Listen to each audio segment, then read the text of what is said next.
I have a little best practices for just to educate a homeowner or a contractor. When it comes to payment schedules, one of the things that we do, which maybe one day will become the industry standard, is to have multiple benchmarks. Instead of having most people think that every benchmark means an invoice. That's not the case.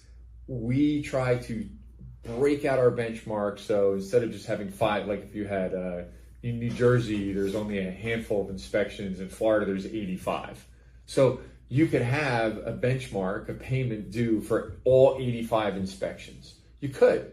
That's fine, but that doesn't mean you have to invoice 85 invoices. You can batch them. You could say, okay, we're through these first 5. This is a good benchmark. Materials are delivered. The construction trailer's on site. The permit cards in place.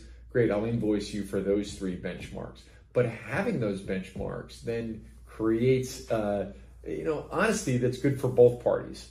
If you're not happy with your contractor, you can make them invoice you 85 times. If you are happy, great, then they can batch them. And another thing we do is we structure our payments like a bell curve. So the first payment is exactly equal to the last payment. The second payment, dollar amount, is equal to the second to last payment. So if you add up the first 5, let's say it's $25,000, and the last 5 are $25,000. That way it's fair. And the project's moving, there are going to be a larger lump sum payments in the middle of it, but it should be whatever you're out of money in the beginning should be what the builder's out of money at the end. What's good for the goose is good for the gander. And I don't think people really understand that you can separate invoices from benchmarks.